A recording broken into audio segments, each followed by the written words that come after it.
आज का विषय राजभाषा से संबंधित महत्वपूर्ण प्रश्न जो आपके प्रतियोगी परीक्षाओं के लिए सहायक हो सकते हैं। आपका सवाल है, भारत की राजभाषा कौन सी है? आपका आंसर है हिंदी। आपका सवाल है, राजभाषा अधिनियम किस वर्ष में पारित हुआ? आपका आंसर है 1963 में।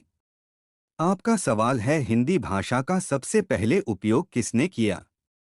आपका आंसर है अमीर खुसरो ने। आपका सवाल है, राजभाषा विभाग का मुख्यालय कहाँ स्थित है? आपका आंसर है नई दिल्ली में। आपका सवाल है, हिंदी दिवस कब मनाया जाता है? आपका आंसर है 14 सितंबर को। आपका सवाल है, भारत में हिंदी भाषा के उपयोग को बढ़ावा देने के लिए कौन सा आयोग स्थापित किया गया है? आपका आंसर है राजभाषा आयोग। आपका सवाल है, हिंदी भाषा में सबसे पहले समाचार पत्र कौन सा था? आपका आंसर है भारत मित्र। आपका सवाल है, राजभाषा अधिनियम 1963 के अनुसार केंद्र सरकार की आधिकारिक भाषा कौन सी है? आपका आंसर है हिंदी। आपका सवाल है, हिंदी भाषा का सबसे पहले व्याकरण कौन सा था? आपका आंसर है हिंदी व्याकरण। आपका सवाल है, भारत में हिंदी भाषा के प्रसार के लिए कौन सा संगठन कार्यरत है? आपका आंसर है राष्ट्रभाषा प्रचार समिति।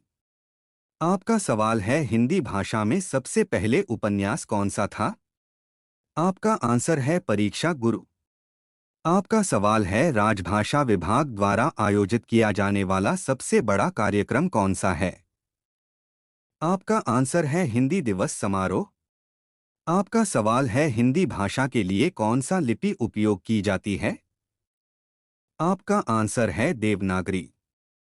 आपका सवाल है, भारत में हिंदी भाषा के शिक्षण के लिए कौन सा संस्थान कार्यरत है? आपका आंसर है राष्ट्रभाषा प्रचार समिति।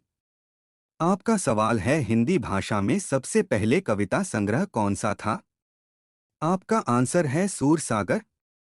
आपका सवाल है, हिंदी भाषा के प्रसार के लिए कौन सा पुरस्कार दिया जाता है? आपका आंसर है राजभाषा पुरस्कार। आपका सवाल है, भारत में हिंदी भाषा के उपयोग को बढ़ावा देने के लिए कौन सा दिवस मनाया जाता है? आपका आंसर है हिंदी दिवस। आपका सवाल है, हिंदी भाषा में सबसे पहले नाटक कौन सा था? आपका आंसर है स्कंदगुप्त।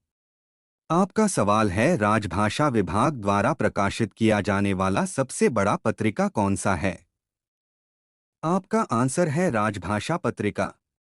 आपका सवाल है, हिंदी भाषा के लिए कौन सा शब्दकोश उपयोग किया जाता है? आपका आंसर है हिंदी शब्दकोश।